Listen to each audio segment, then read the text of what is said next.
Bickley and Marotta Mornings. Arizona Sports, the local sports leader.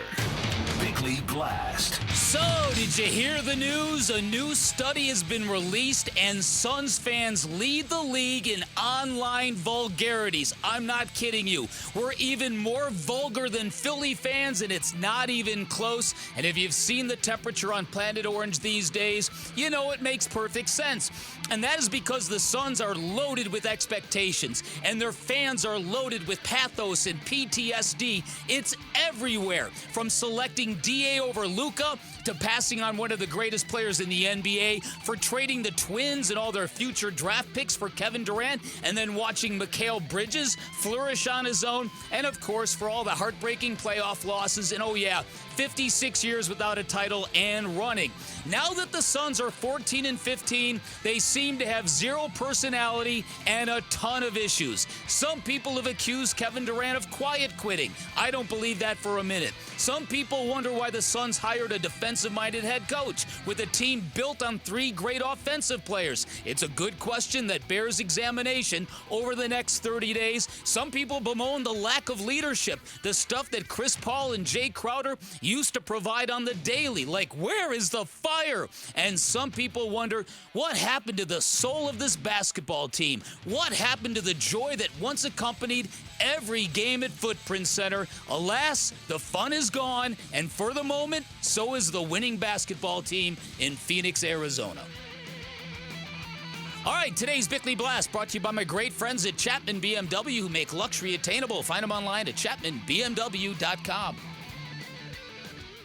All right, second half of the show kicks off. We're Suns intense. We're going to be this way today. We're going to be this way tomorrow, probably for the very near future. KO, Kellen Olson in for Vinny. Couldn't have a better partner today, given everything that is going down on Planet Orange. Did you see the story about Suns fans being the most vulgar in the NBA? Oh, you meant in my Twitter mentions? No. Okay, sorry. There was a story? Yeah. I can confirm. Yeah.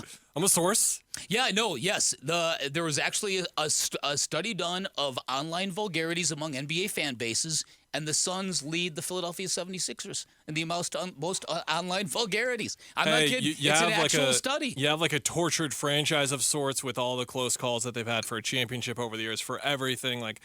Going back to the origins with the coin flip, for goodness sake. I mean, you go all the way down. I'm not surprised at all. It kind of comes like, yeah. I'm sure there are plenty of people who have been raising young Suns fans at this point who are Suns fans in their own right, and their children are the same level of frustration that they're at right now for the same reasons probably. And justifiably so with how this basketball team is playing right now. Well, and you brought this up earlier because you brought up the San Antonio Spurs, and as somebody that covered the Suns extensively during that time, I'm well versed in what that meant and what it felt like, and how they were such a nemesis for this basketball team. And that was the basketball team that kind of stood in front of the Suns. The Suns probably would have multiple championships right now, if not for that team that stood in their way. And that's the story of sports. That happens to everybody. There are many sports towns and cities that have lucked into entertaining good championship caliber teams, and they've just had a better team in front of them that they cannot get past. But the Luka thing now kind of feels like the modern day incarnation of San Antonio, and viscerally, I think what we all felt Christmas night in a game that we had circled on the calendar before the season even began as, oh, that's going to be good. Imagine that. Luka was by far the best player on the court, and I think just viscerally it was a tough watch for people to see that man kind of own the Phoenix Suns again the way he did in that building.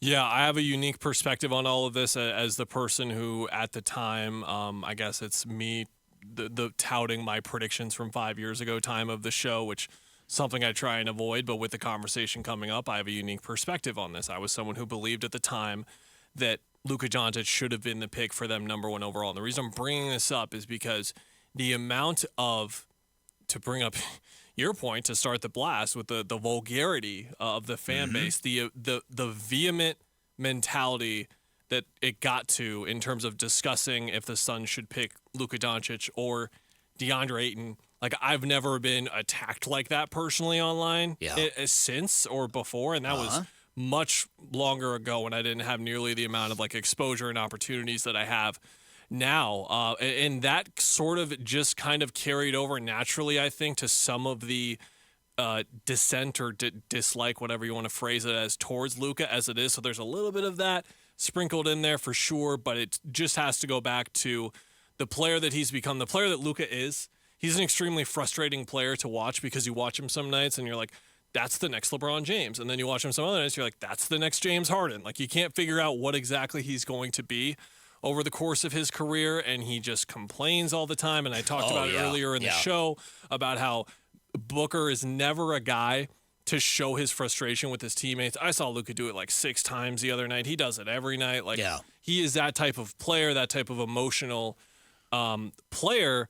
But everything that he did in the playoffs, the thing against him and Booker, the fact that Booker is this town's guy right now in any sport, really. So for him to be his main rival at this point, there's just a lot that brews up there.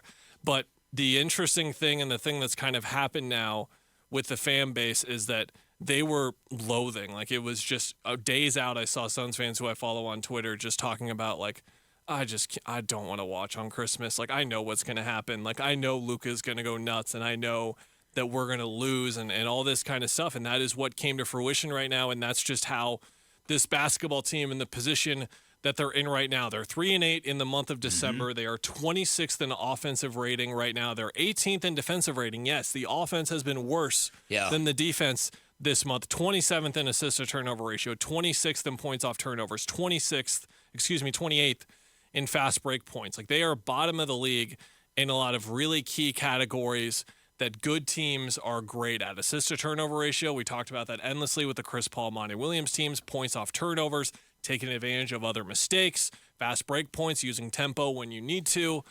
Offensive rating, playing offense. Like, it's just a lot of things that good teams do well, and they're struggling in a ton of those areas right now. Yeah, and how much of this, because again, viscerally, and again, I'm talking about the emotions of watching this game, because I think this is what's driving a lot of Suns fans right now and driving them to drink probably. We've come to believe that Devin Booker and Luka Doncic are peers. They're very close. They're both rising superstars. There seemed to be a huge gap between the two in that game on Christmas night. And for it to happen in Devin Booker's home stadium again, what do you make of his level of play right now? Book. Man, can we use the whole next segment instead? I feel like he has been really good. I feel like he is taking on a ton. We saw it really interestingly in that first Big 3 game where he didn't take a shot in the first quarter, and he hadn't done that since 2015. So it is a balancing act for sure, and I think that wasn't him going into that game, and he said as much. Like, he wasn't going into the game saying, like, I'm just going to pass the whole time, I'm not going to shoot. But if he sees the second guy come over, he's like, I've got Kevin Durant and Bradley Beal going against a recovering defense. I'm going to make the passes every single time. Are you kidding me? Right. So he's balancing a lot as a point guard. Me personally, I had really high expectations for him as a defender coming into the year. I was really excited to see how Frank Vogel could continue the development we've seen from him as a defender that came on. We were in game 2 of that second round, Dan, and we're like, okay, so Devin Booker has to run the entire offense, do everything, and then he's the best option to guard Jamal Murray, too. Right. Like, what's going on here? Right. It's a heavy load. Yeah. He's really grown as a defender. He's regressed this year. I don't think that he's been nearly as impactful as a defender. He's taking on a lot of other things on the offensive end as well. But I think that it has been a real battle for him. I think something we talk about all the time is role players need the situation to be in a decent spot for them to, like, if you put Derrick Jones Jr. at 23 in that game on the Suns that night, he probably scores 2 points, doesn't really do much because he's not really in a situation that's helping him. But oftentimes it goes by us how it impacts the stars as well. And Book is juggling a ton right now with how he's trying to sort of lead this team in the right direction and get them on the same page. And it's just leading to a lot of frustration. I had really high expectations for him because I picked him to win MVP. And the Devin Booker that we saw in that first month of the season, that was the guy that I was talking about. And we haven't seen him here in this December. And he's got to take himself out of that disconnect. Like, if the Suns are going to continue to be disconnected, they can't have Book be disconnected as well. The stats haven't been too bad for him on the numbers, but the impact, you see it. Thanks for watching Bickley and Marotta. Click to see the latest Bickley Blast and hit the button in the middle to subscribe to Arizona Sports.